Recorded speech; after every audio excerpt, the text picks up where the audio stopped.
Hold that tray higher, girl, and learn your place. A maid who cannot serve without trembling has no business in this house.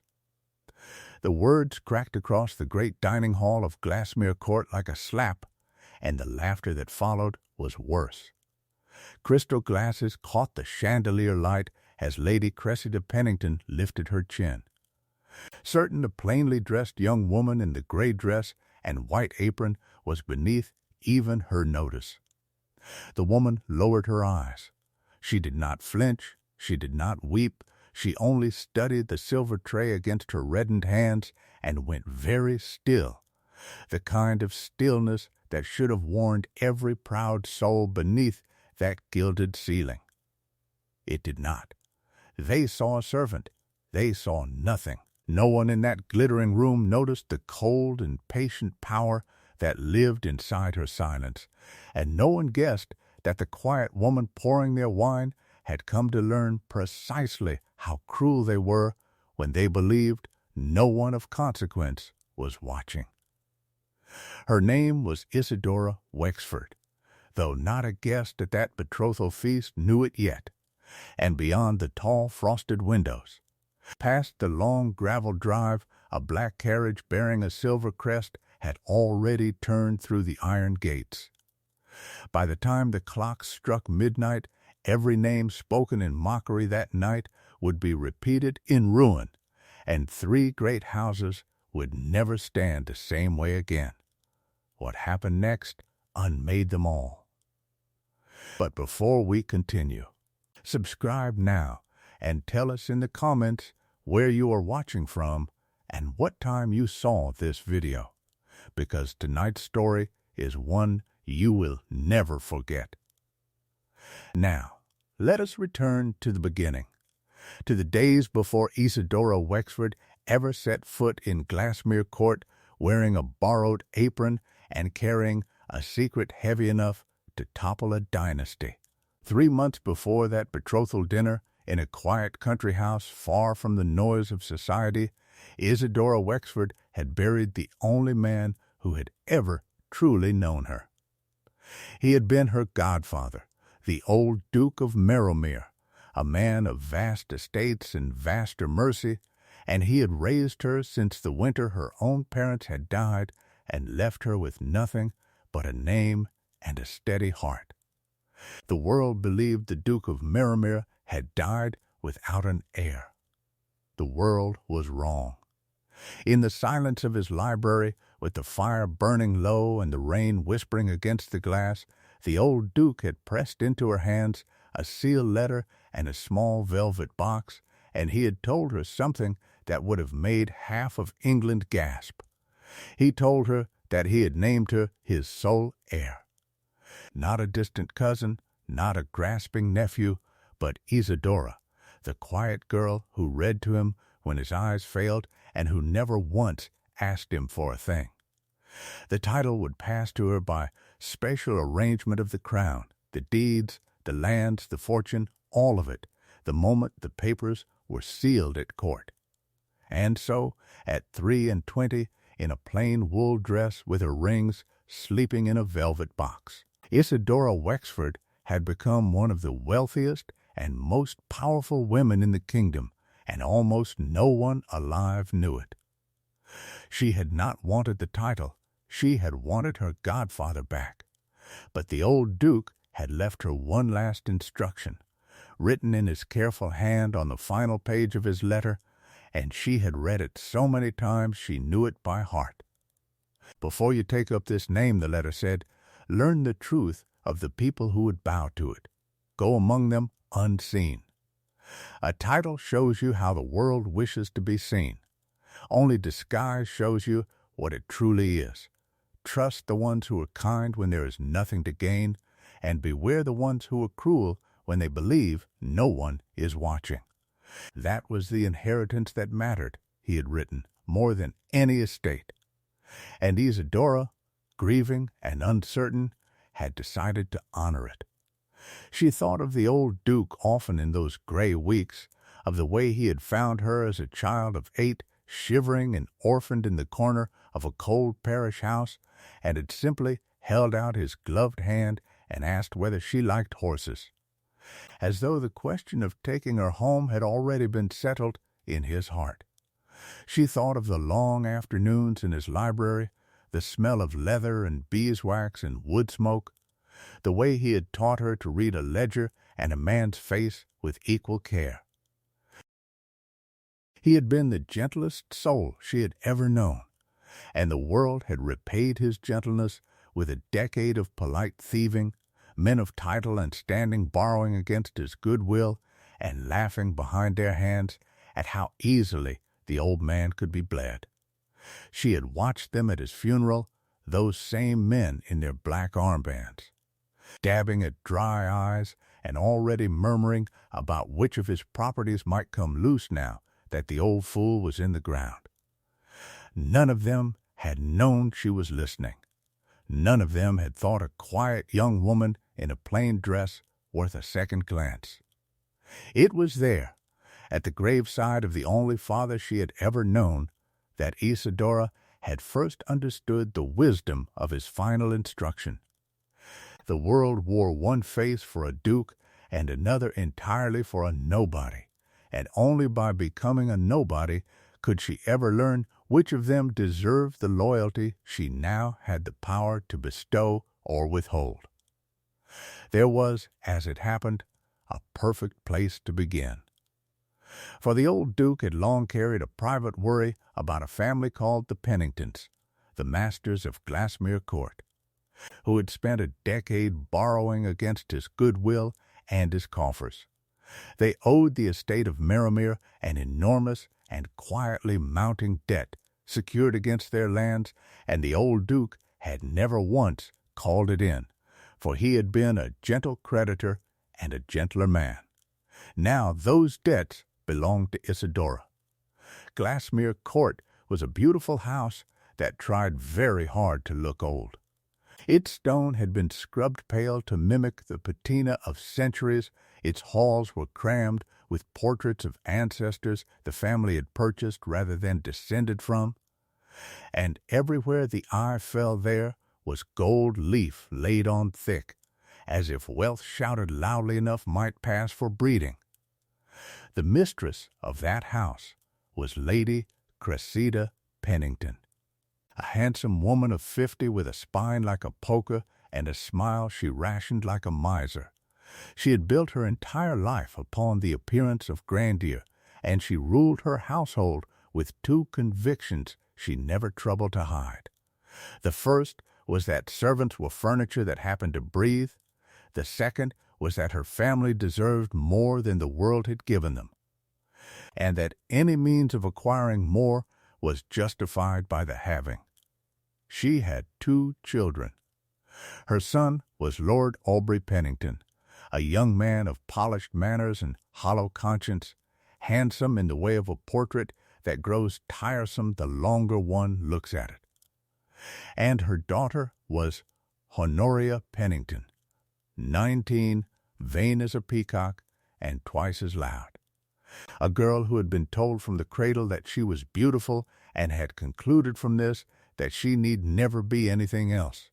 The occasion that had drawn all of society to Glassmere Court that season was Aubrey's betrothal, for the family had, after much scheming, secured a match for him with the daughter of a wealthy northern merchant, a quiet and lovely young woman named Marguerite Aldwin, whose father's fortune the Penningtons coveted with naked hunger. Marguerite was kind. Marguerite was gentle. And Marguerite, the Penningtons believed, was a purse with a pretty face attached, a means of clearing their mountain of debt without anyone in society ever learning how deep that mountain ran. The betrothal dinner was to be the grandest event of the year. A glittering performance staged to convince the merchant's family that they were marrying their daughter into ancient and untroubled wealth. The tables would groan with roast pheasant and glazed venison, buttered asparagus and warm rolls, clear consomme and chilled custards, trembling in crystal. Crystal chandeliers, polished marble floors, towering arrangements of hothouse roses, Every inch of Glassmere Court would be made to gleam. No expense was spared, though every expense was borrowed.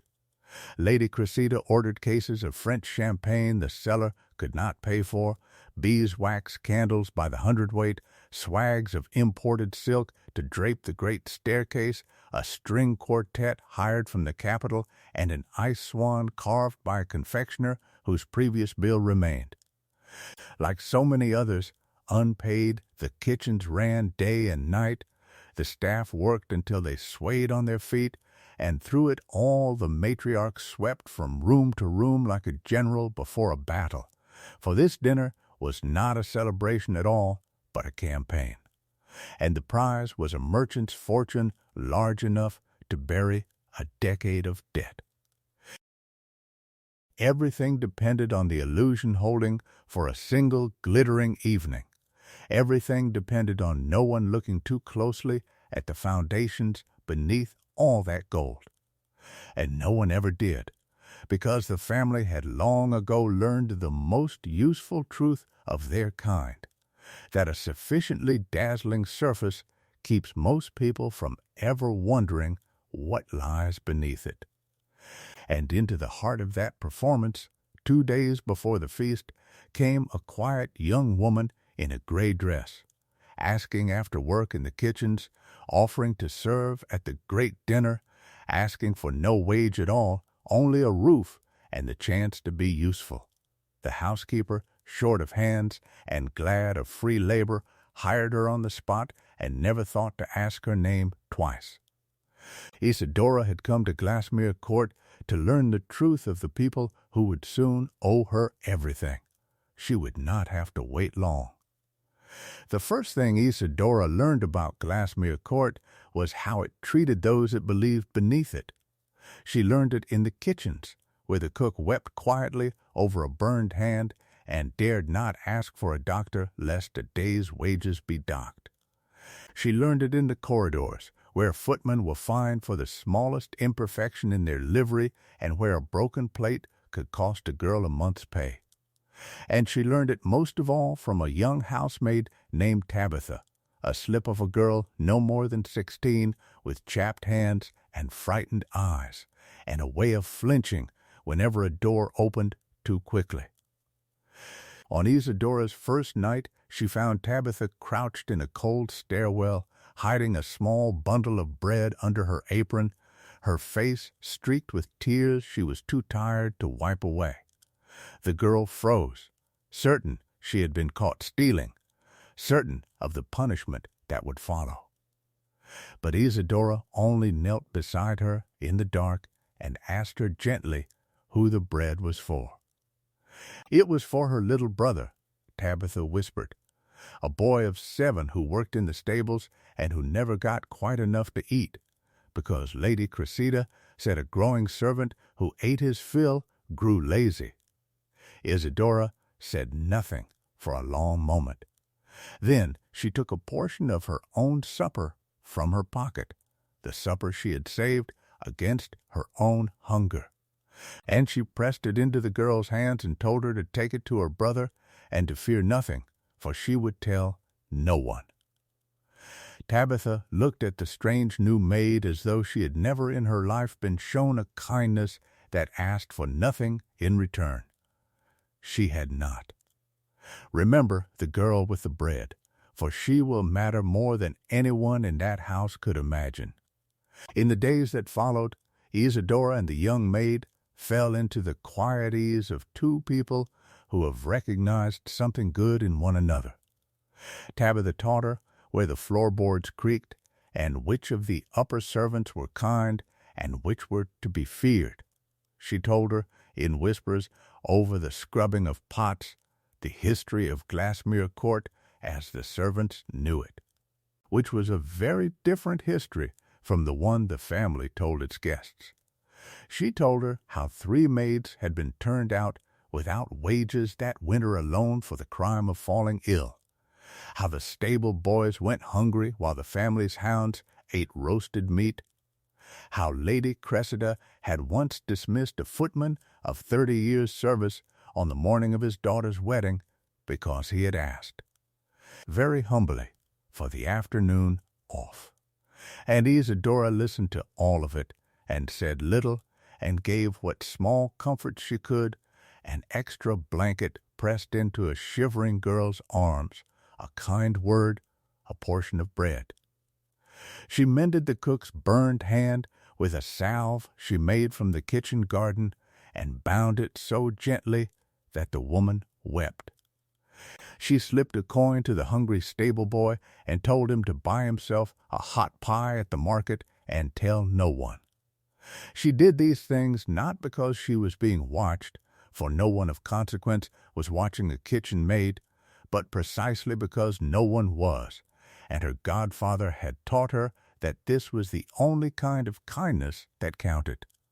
Every soul in that downstairs world came, in 2 short days, to love the quiet, gray-eyed woman who had appeared among them, and not one of them knew her name, and not one of them would ever forget it. Over the 2 days that followed, Isadora moved through Glassmere Court like a shadow that listened, and the house, believing her invisible, spoke freely all around her. She polished silver in the dining hall, while Lady Cressida rehearsed the family's performance. She carried linens past doorways left carelessly ajar, and on the eve of the betrothal feast, dusting the molding in the gallery above the drawing-room, she heard the Penningtons reveal exactly who they were, in their own cold and careless words. Lady Cressida was speaking to her son, and her voice carried up the marble stair as clear as a bell. "The girl believes she is to be loved," the matriarch said. "Let her believe it until the contracts are signed. We need the Aldwyn fortune to clear what we owe, and once it is in our hands, a wife is easily managed and even more easily set aside. Marguerite is sweet. Sweet things spoil quickly and are thrown out." Lord Aubrey laughed, an easy, careless laugh, and Isadora's hands went still upon the cloth. "And what of the debt itself?" he asked, "the one to the old Duke's estate?" His mother's voice did not waver. "The old man is dead," she said, "and dead men do not collect. Whatever creature inherits Merrowmere will be some timid soul who knows nothing of business.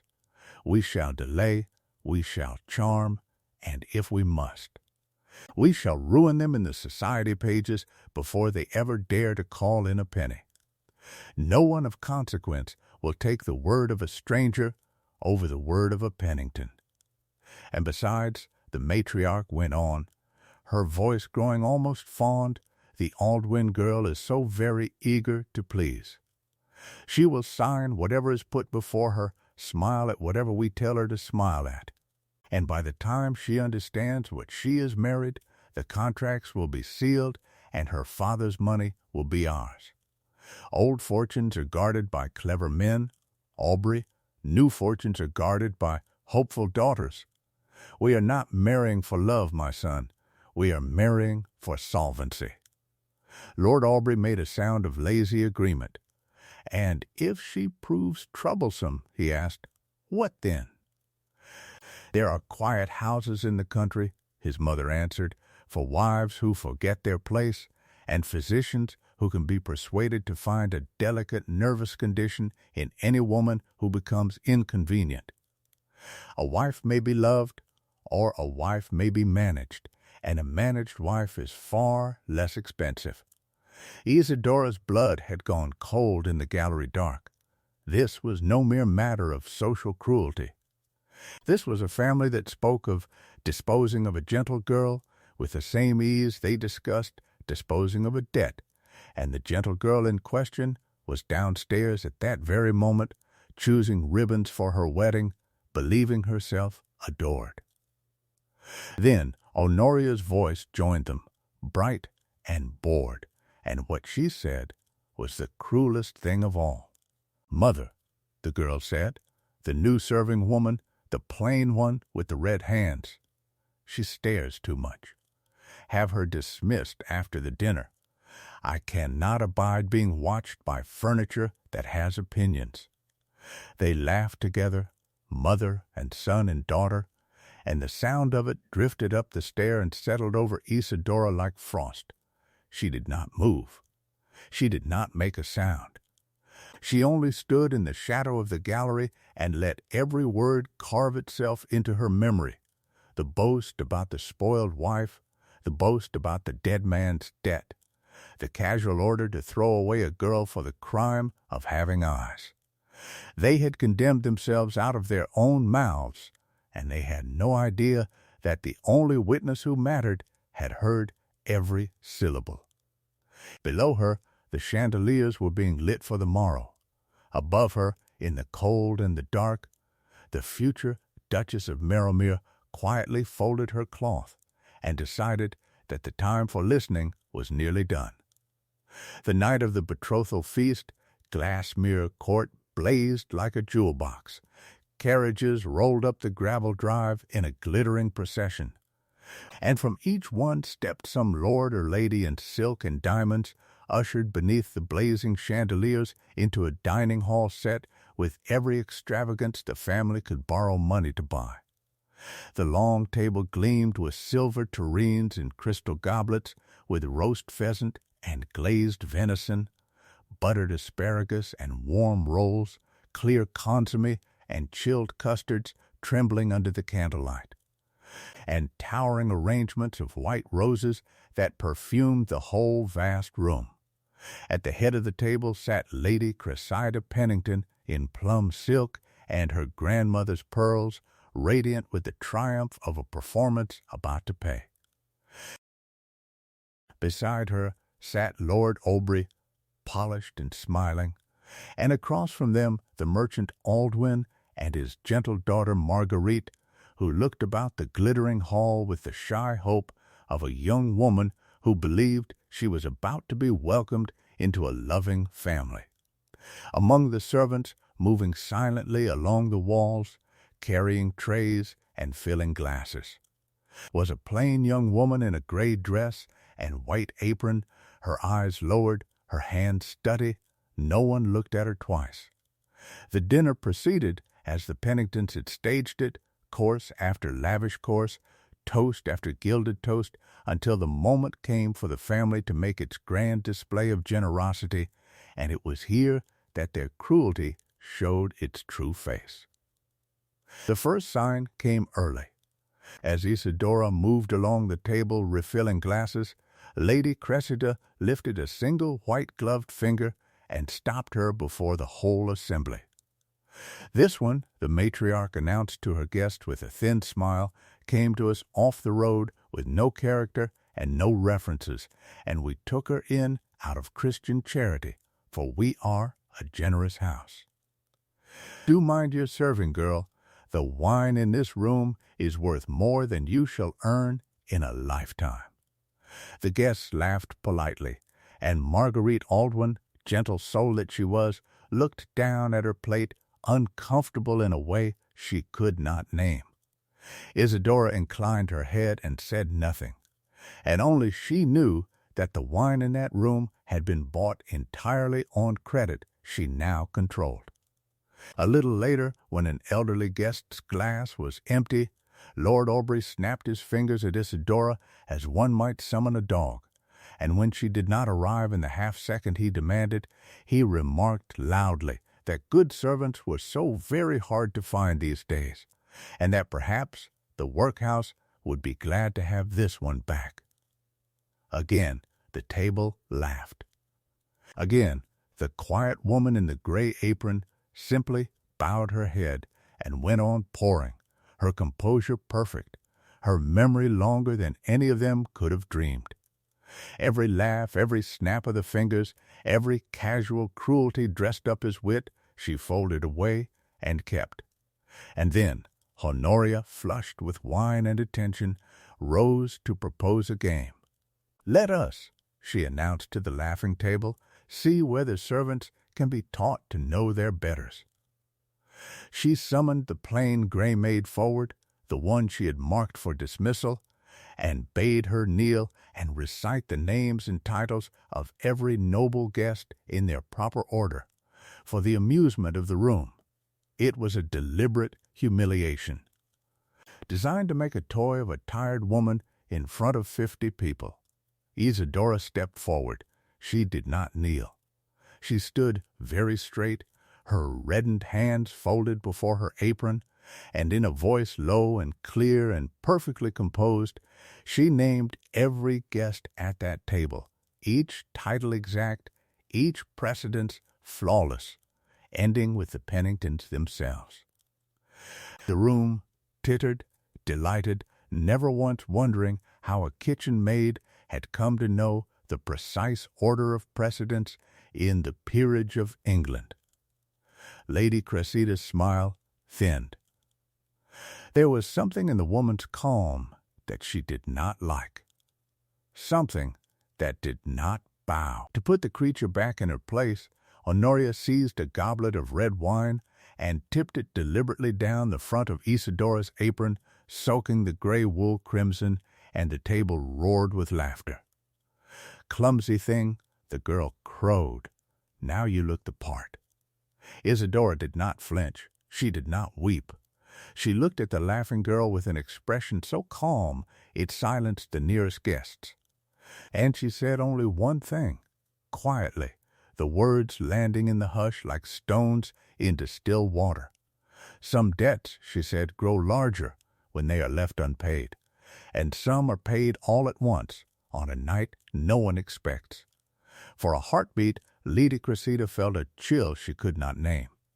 Then she laughed it off as the proud always do, and called for the next course, certain she had won. She had not. For at that very moment, beyond the tall frosted windows, past the long gravel drive, a black carriage bearing a silver crest had already turned through the iron gates of Glassmere Court, and the sound of its wheels upon the gravel was beginning, very faintly, to reach the great hall. Across the table, gentle Marguerite Aldwyn had watched the wine poured upon the serving woman's apron and had not laughed. She had flinched. She had half risen from her chair, an instinct of simple human decency carrying her up before she remembered where she was and who was watching, and she had sunk back down with her cheeks burning, ashamed of a cruelty that was not even her own.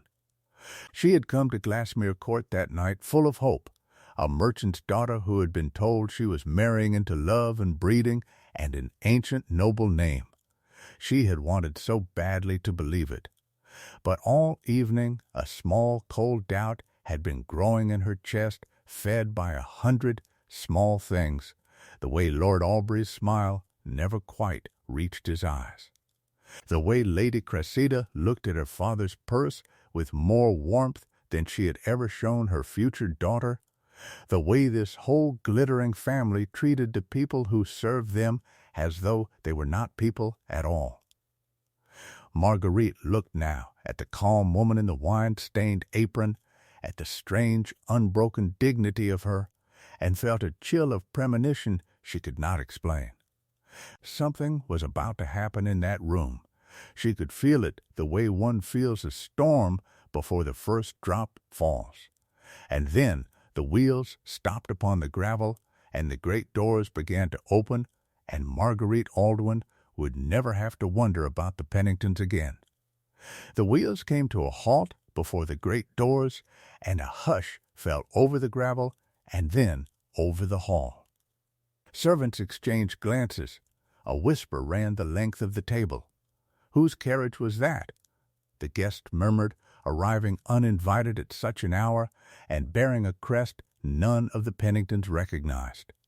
Lady Cressida half rose, irritation flickering across her face, just as the great doors of the dining hall swept open.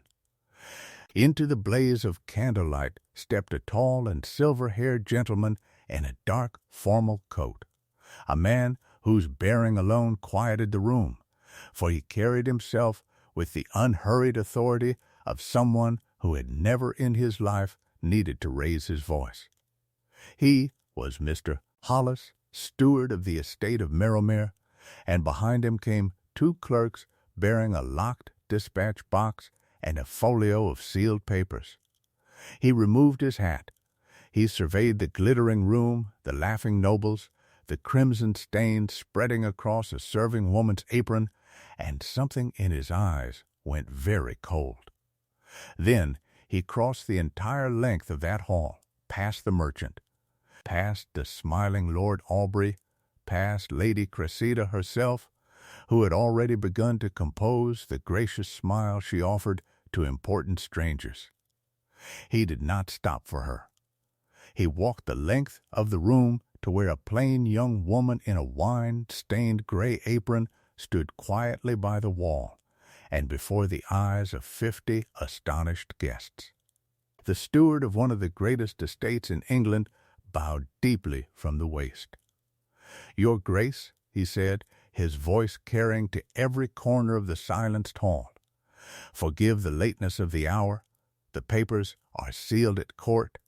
Merrowmere awaits its duchess." The silence that followed was absolute.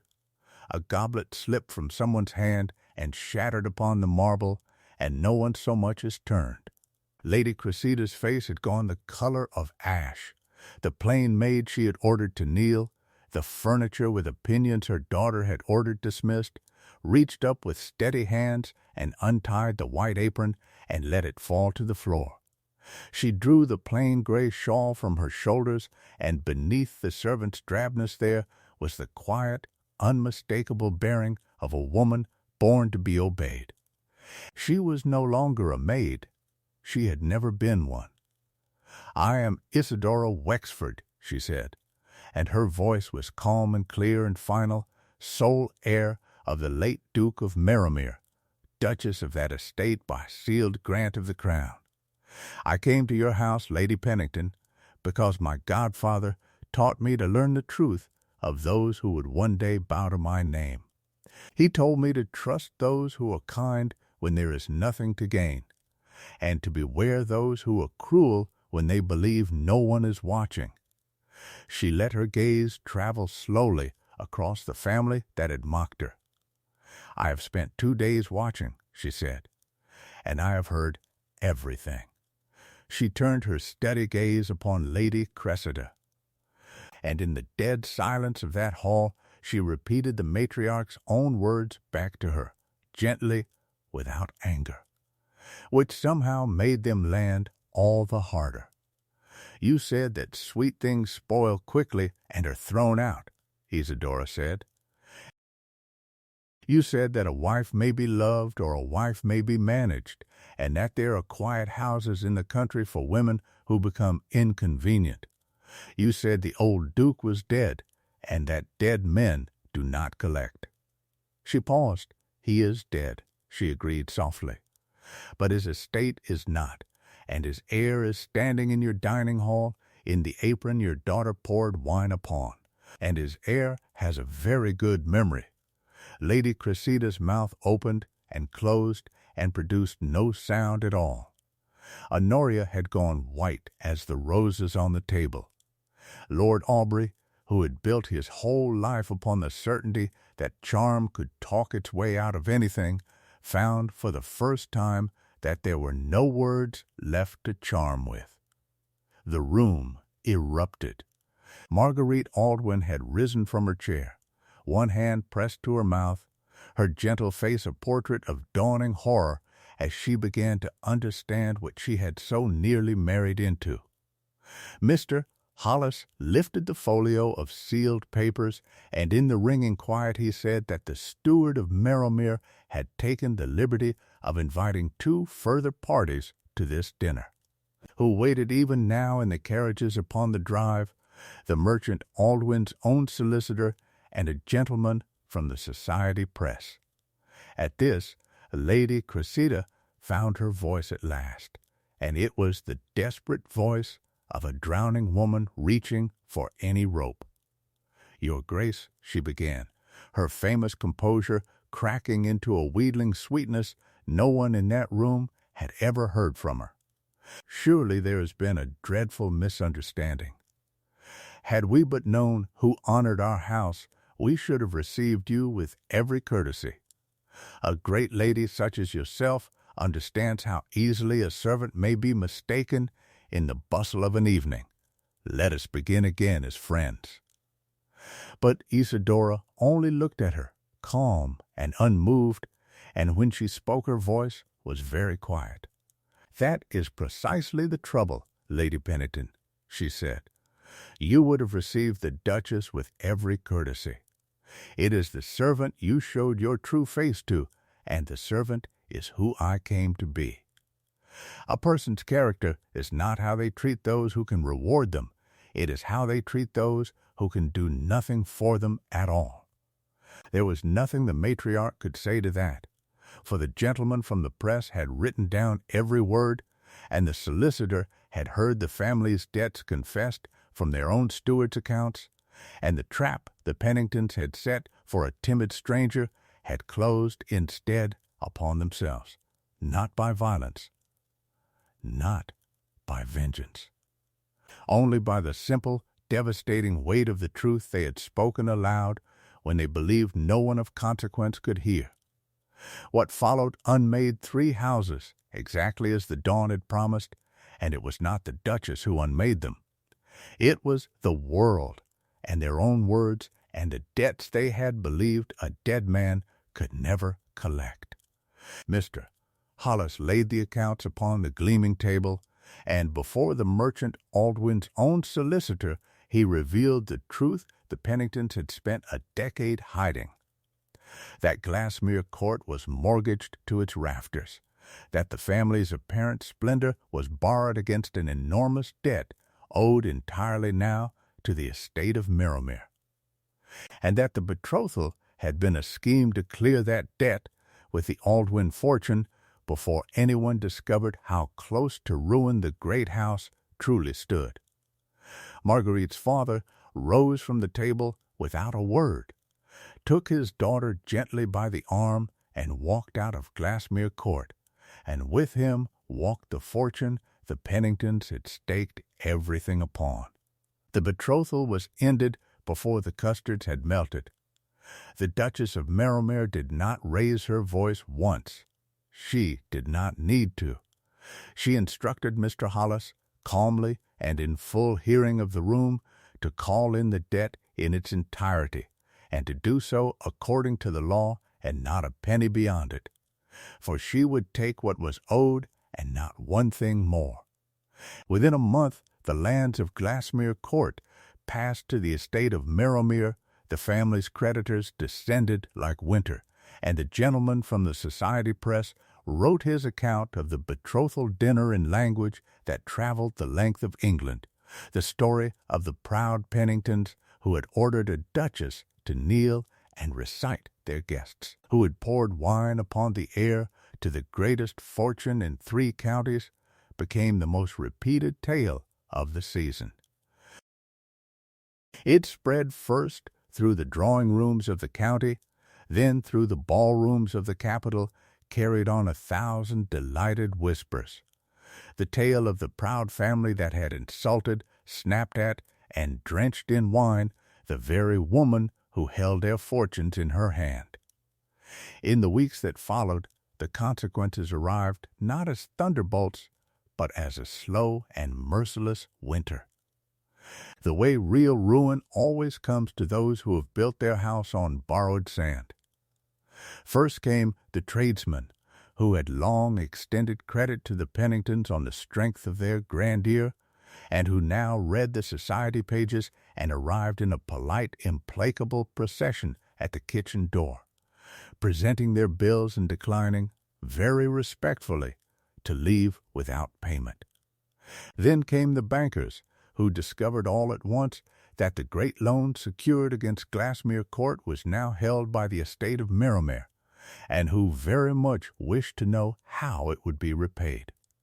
Then came the relations and the so-called friends, the lords and ladies who had dined at the Penningtons' table and laughed at the Penningtons' cruelties, and who now found that they had pressing engagements elsewhere whenever a Pennington came calling. The invitations stopped. The visiting cards stopped. The plush new carriage was sold, then the horses, then the grandmother's pearls that Lady Cressida had worn so proudly to the betrothal feast, until at last the gold leaf upon the walls of Glassmere Court was the only thing of value the house had left, and gold leaf cannot be eaten. Doors that had once opened to Lady Cressida closed quietly, one after another.